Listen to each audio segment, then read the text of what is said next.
Draw stuff with Roger. Hi guys, today we're going to work on making some mouths move. So we're going to use the library and see if we can't make a really quick rig that allows you to make a moving mouth. So first off, you're going to just pick your favorite brush.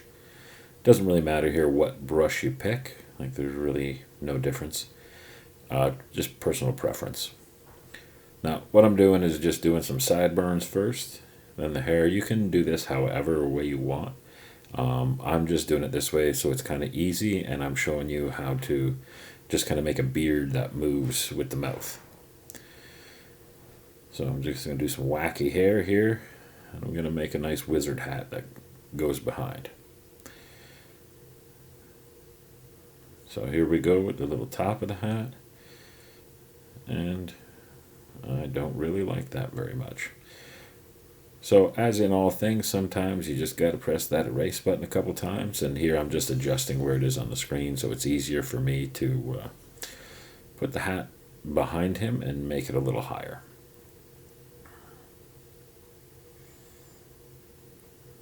So I always like to put like a little crease in the wizard's hat, or try to put a crease in there. Now I'm using the erase that's basically like a fill, so whatever I circle just disappears. I really enjoy that in this app.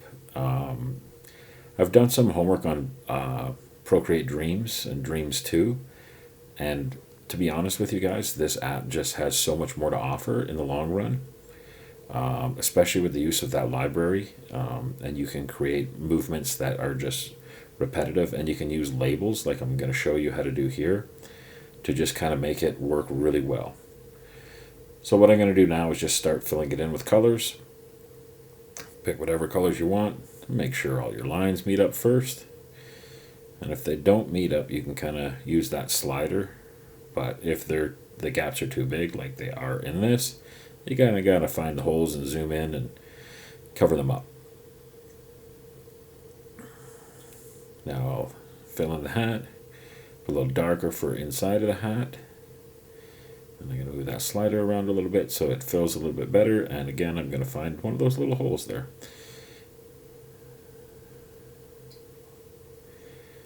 Now I'm just going to color his hair. But here I'm going to make an end in the actual color, so that when I align the beard with the hair, it kind of lines up and doesn't look off.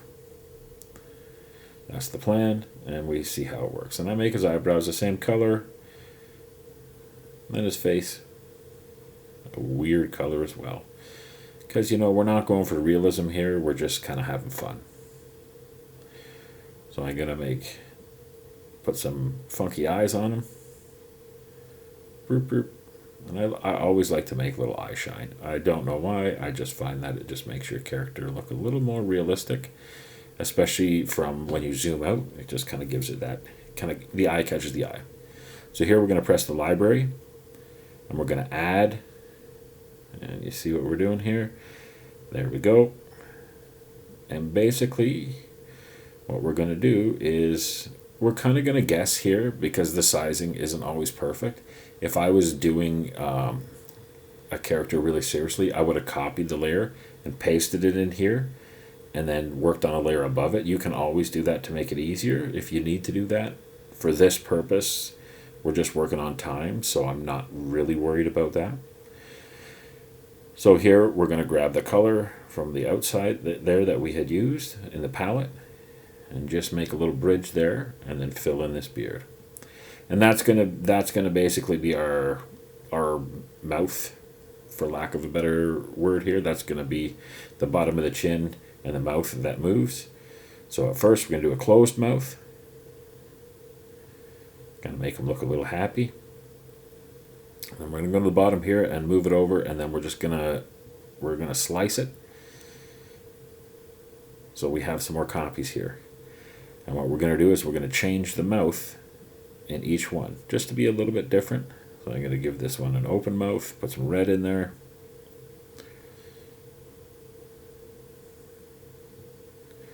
Gonna put a tongue in the back, and then probably put some teeth here. That's what I like to do. There we go. And one thing I like to do when I'm doing this is I will try and move the chin a little bit. So you'll see here in a minute, once I'm done making the separate layers here. So this is open mouth. So what I'll do is I'll change it a little bit. There we go. So I'm making different mouth shapes. You can look up a chart on the internet and use AEIOU mouth shapes. That tends to work pretty well. For the sake of this video, I'm just doing a quick job of them. They're not going to be super perfect. And I am just shooting for the word wow.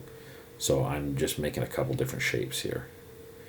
Now I'm not really stressing about how perfect the shapes are because this is just a quick animation. If I was doing one that had more emotion to it, I would make a lot more faces. And it would just look a lot different. I'm just fixing up the colors here and making, I'm do the long touch on the screen to change the color so that it's just easier than going to the palette every time. And sometimes I do it and sometimes it doesn't work very good.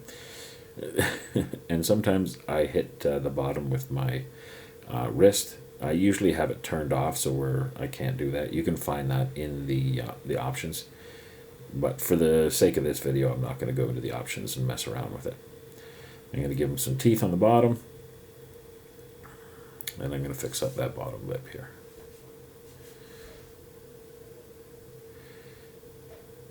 Now, what I'm going to do is I'm going to label these.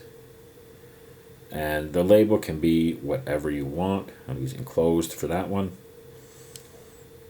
And like you can do the AEIOU again. You can use a mouth shaped chart and kind of use the same shape as the chart.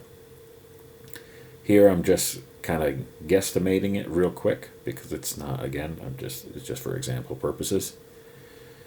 But you can do this with movement. You can do this with walk cycles, naming the parts of the walk cycle so you can kind of go back and cycle through things. There's lots and lots of different ways to utilize this when making the animation. So here we're going to go back to the scene. And we're going to go to the library, and then we're just going to click on it, and it adds it automatically. And then we're going to adjust where it is. And we can use all the different dots there to kind of adjust it the way you want it. And again, if I wanted to get it perfect, I would have copied and pasted it into the library. It didn't turn out perfect. But sometimes that just requires a little work to get it just right. This is a simple, quick video. I'm not too worried about perfection, just kind of giving you the idea and the concept so you can go and do what you want to do with it. So here I'm just kind of showing you how you can use you go down here and you find that, you click on it, and then you can use these labels, and as you see, the rest of the timeline changes. So whatever's after the timeline changes to follow whatever label you hit on.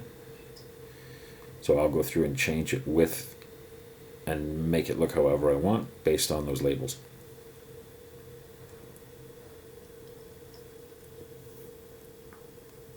And then you can take a look and see what it says. Now usually I'll make the bottom of the beard move around too with it. I didn't do that in this video. Again, time sensitive. So what you could do is just move the bottom a little bit or move it a tiny bit as the mouth changes shape, as the face does, to give it a little more realism. Now here we're not looking for perfection, we're just trying to get a sense of it.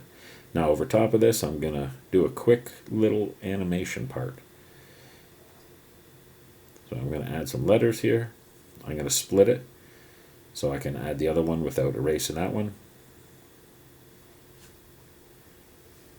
I use double tap to get to the eraser. Sometimes it doesn't work 100%. Sometimes you got to kind of fiddle around with it a little bit. Split it again for one more letter. And this takes a little bit to get good at the lettering this way, but I enjoy making it that way. It looks pretty whimsical as far as I'm concerned. And that's it. There we go. Wow. Thank you for joining me, and you guys have yourselves a great day.